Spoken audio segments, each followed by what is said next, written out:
What's good, YouTube? It's your boy, Blue Blood Sports TV, back at y'all with another one. So we got some interesting news when it comes to Olympic bronze medalist, former WBC American Heavyweight World Champion Superstar boxer Deontay the Bronze Bomber Wilder, who's now 42 wins, 2 losses, 1 draw.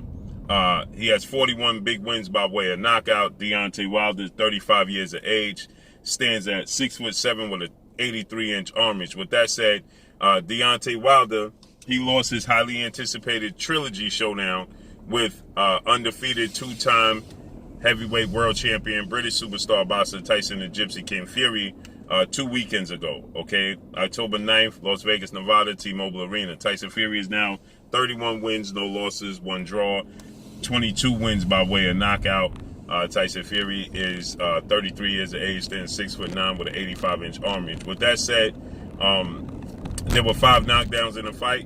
Tyson Fury dropped Deontay Wilder twice in the 3rd round. Then Deontay Wilder, he got up to drop Tyson Fury twice in the 4th round. Then ultimately Deontay Wilder was knocked out in the 11th round. Okay, so with that said, there was a lot of action in this fight, to say the very least. Okay, to say the very least, there was a lot of action in this fight, and Deontay Wilder lost. So many people, they feel like Deontay Wilder is still top 2 heavyweights. They feel like Tyson Fury is the #1 heavyweight in the world, and many people feel like Deontay Wilder is still #2 heavyweight in the world after his fellow countryman, 2-time unified heavyweight world champion, British superstar boxer Anthony Joshua. He lost to Olympic gold medalist, former undisputed cruiserweight world champion turned heavyweight unified world champion after he defeated Anthony Joshua in semi-upset, 3 weekends ago. That was a week before Deontay Wilder Tyson Fury fought. So with that said, some people have Alexander Usyk ranked as #2. He's the unified champion. He knocked off Anthony Joshua. Some people have him ranked at number 3 behind Deontay Wilder. Okay. With that said, what's interesting is the World Boxing Council, WBC, better known as the WBC President Mauricio Sulaiman, they have Deontay Wilder as the #1 ranked challenger. They have moved Deontay Wilder up to the #1 ranked challenger in their ranking system. Okay. And you have the Ring magazine have up Deontay Wilder, have rated him at #3. They have Tyson Fury at 1. They have Alexander Usyk at 2, and they have Deontay Wilder at 3.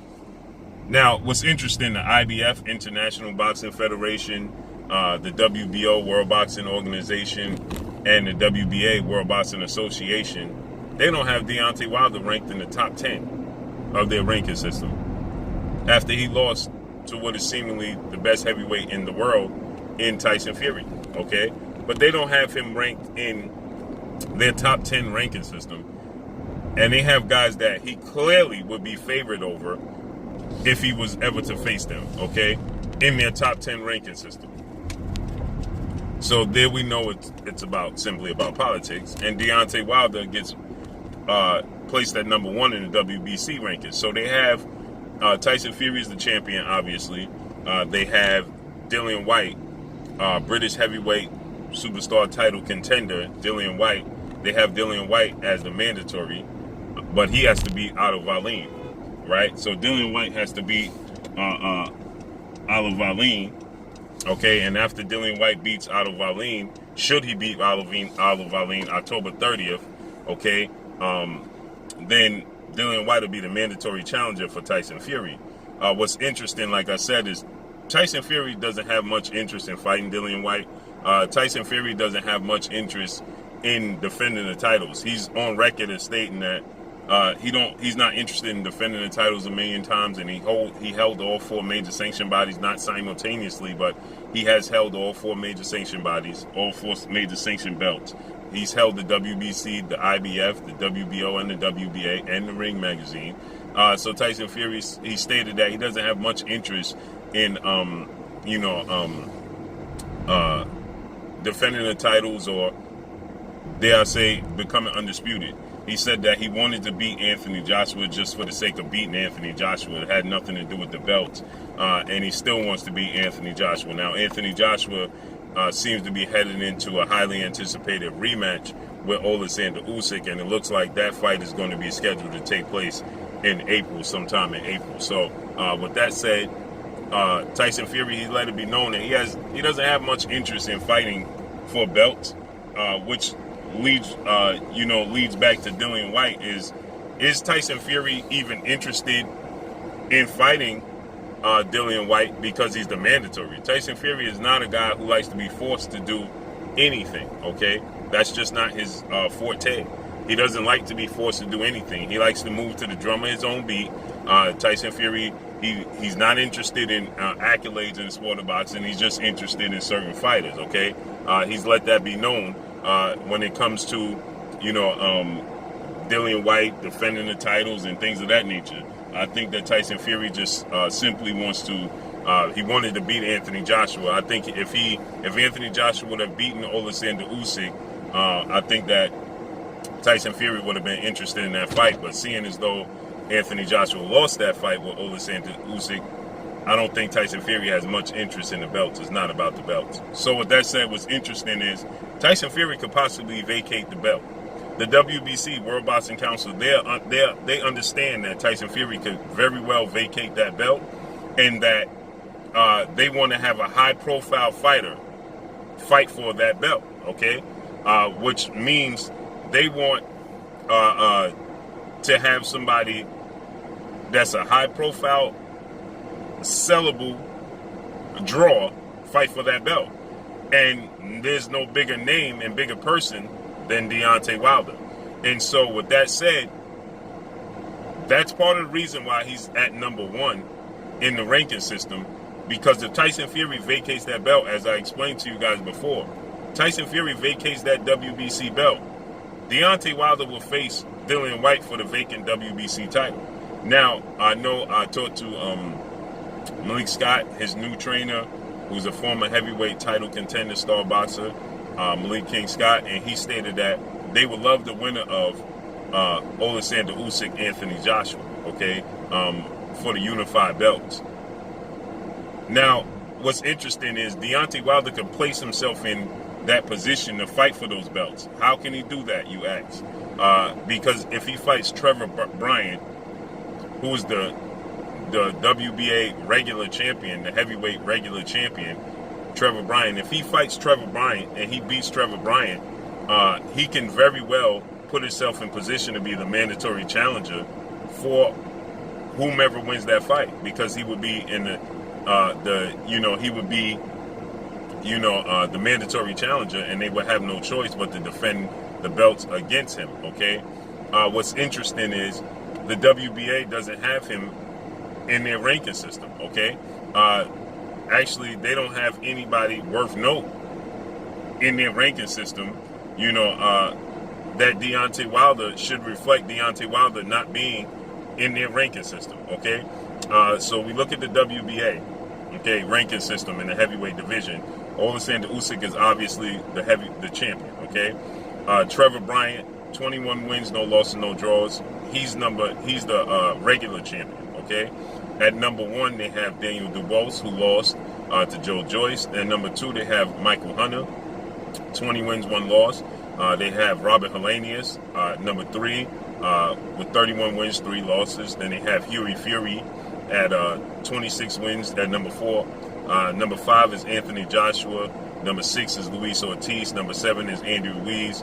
Number 8 is Maury. Number 9 is Cabello.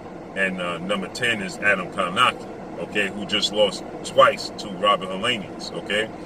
So with that said, he definitely could fight Trevor Bryant. That's a huge fight for Trevor Bryant. Trevor Bryant versus anybody else, not named Anthony Joshua, in this top 10 is not a big fight for Trevor Bryant. Okay, yes, they're competitive fights. They're big fights for Trevor Bryant because he would be the B-side to all of these guys. He would be the B-side to Daniel Dubois, Hunter, Helenius, Hughie Fury, Luis Ortiz, Andy Ruiz, and Adam Kownacki, okay? Just off a namesake. But he would be You know, he would be the ace out over Maury and Cabello, right? But none of those guys are bigger names than Deontay Wilder, okay? And so now you look at the WBC rankings. Dillian Whyte is the mandatory, the interim WBC champion. He's the mandatory. At number 1 is Deontay Wilder. Number 2 is Andy Ruiz Jr. 3 is Joe Joyce. 4 is Luis Ortiz. 5 is Joseph Parker. 6 is Frank Sanchez. 7 is Michael Hunter. Cabello is number 8. Hargovic is number 9. And Mahmudov is number 10. Okay. Then they have Derek Chisora at 12. Yoka at 11. Robert Helenius at 13. Robert Helenius should be far higher than that.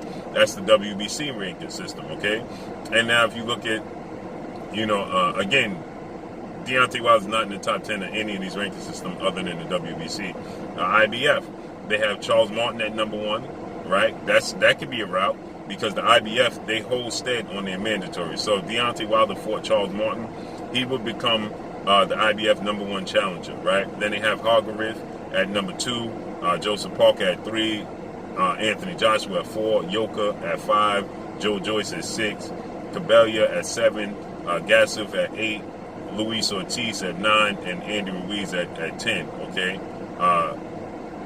So he can definitely put himself, if he fight Charles Martin, Hargreaves, Joseph Parker, one of those guys will place him in the top 3 of the IBF ranking system. The WBO has Usyk.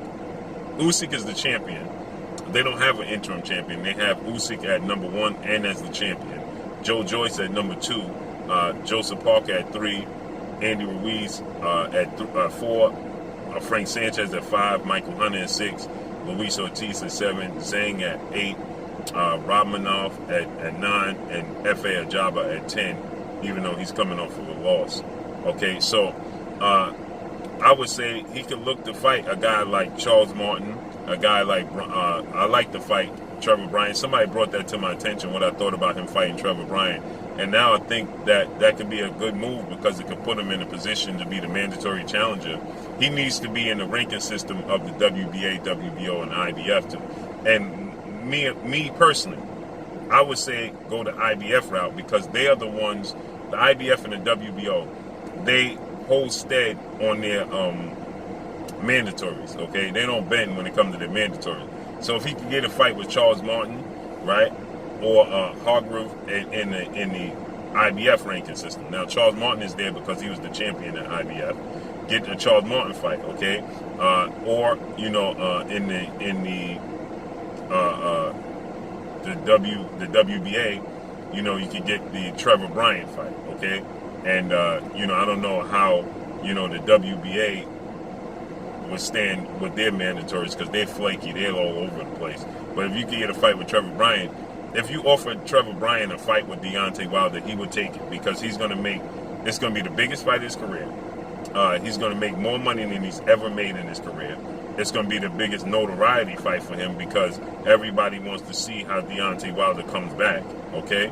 And, you know, if he still has it, right? Is he shot worn? Is he his punch resistance? People want to see how Deontay Wilder bounced back. Trevor Bryant, 21 wins, no loss, no draw, 15 wins by way of knockout. He's 32 years of age, 6'4" with a 79-inch arm reach. Last time he fought was Bermain Stavern. He got a TKO victory over Bermain Stavern in January of this year, okay, for the vacant WBA title.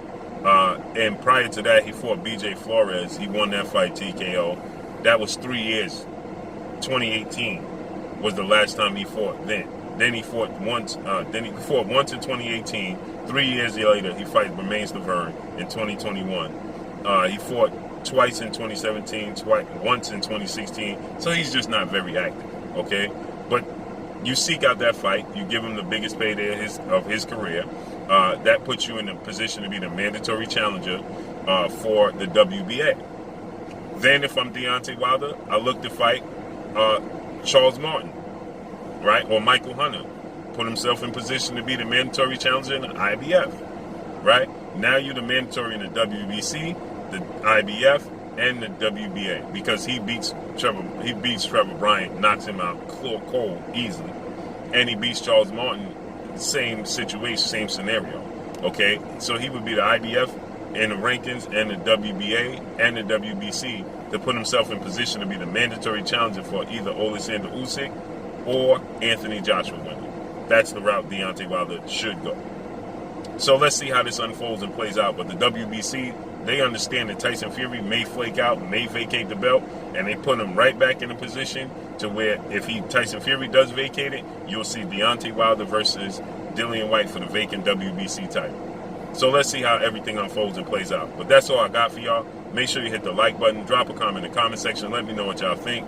Y'all already know what it is. It's your boy Blue, Blue Blood Sports TV. Hate, like, comment, and subscribe. If you haven't subscribed, hit the subscribe button, hit the like button, hit the bell icon to get all the new notifications. Follow me on Instagram at Blue Blood Sports TV, all one word. Y'all already know what it is. Shout out to the entire LDBC. Shout out to New Media. Shout out to Black Media Raw. Make sure you like and share these videos. That's all I got for y'all. Peace. Hey, this is Ebony Bridges, Blonde Bomber, and you're watching Blue Blood Sports TV.